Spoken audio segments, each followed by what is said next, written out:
Hello everybody, today we're doing an unboxing for the Lenovo 17.3-inch G710 laptop. There are a bunch of different kinds of this. This one in particular is an i5 processor, 6GB of RAM, 1TB hard drive. So let's open it up. Everything comes packaged inside the box, protected by durable foam padding. The power cord and charger is found along the right side of the packaging. The charger is a male square adapter that is a proprietary design of Lenovo. It's not hard to find chargers or adapters online, however. The charging brick is pretty small and is only about the size of my smartphone. And in total, the power cable will reach about 9 feet.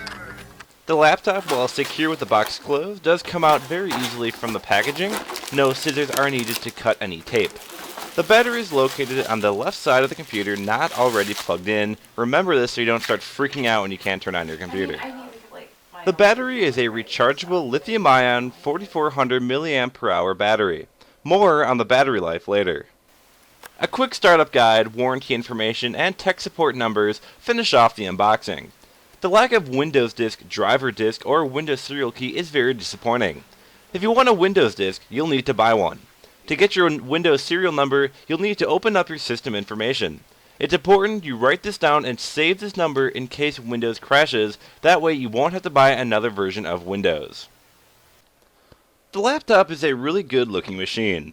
The 17.3-inch 900p display running at 1600 by 900 pixels has a very nice glossy finish. The 3.5mm headphone jack and two USB 2.0 ports sit on the right side toward the front. As with most laptops, the ports are close together, so devices that are wide will block access to the other port. The optical drive is towards the back, also on the right side. On the left side we find our VGA and HDMI outputs, the 10x100 Ethernet port, a USB 3.0 port, and the SD card slot. Also on the left side we have our power connector and our exhaust for all the heat. The laptop has a full QWERTY keyboard with the numpad. The keyboard is about 13 inches long. The wrist rest has a nice finish and does not feel cheap, and it hasn't annoyed me or bothered me with long duration use. The 4 inches of room provides plenty of space, and it does make for comfortable use. The trackpad with dedicated buttons is a huge plus in my book. The buttons are stiff at first, but they will break in once you start using it. The power button and the Lenovo One Key Recovery buttons are located on the top and towards the left side. One Key Recovery allows you to restore your system's partition to its original state in the event of a system failure, which is a quite amazing feature. All of this you can set up with the One Key Recovery program, which is already installed on the computer.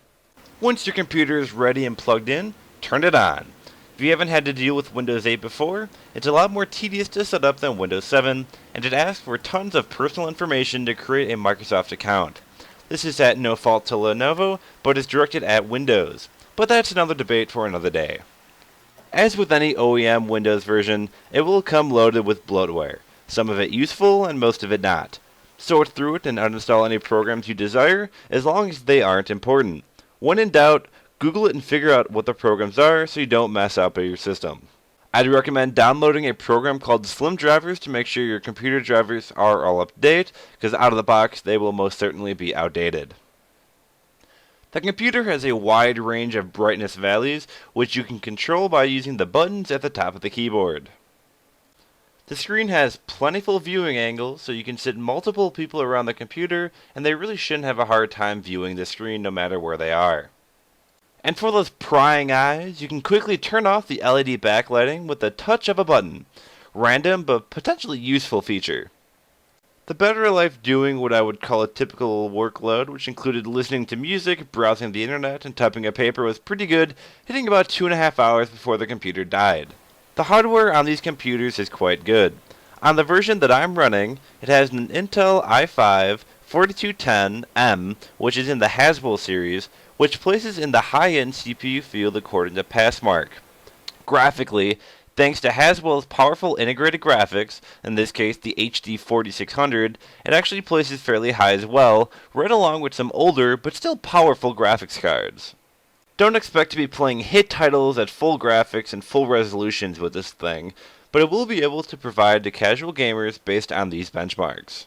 Personally, I haven't tried any gaming on it other than Minecraft, which it actually handled like a champ. Overall, for the price, it's a powerful machine.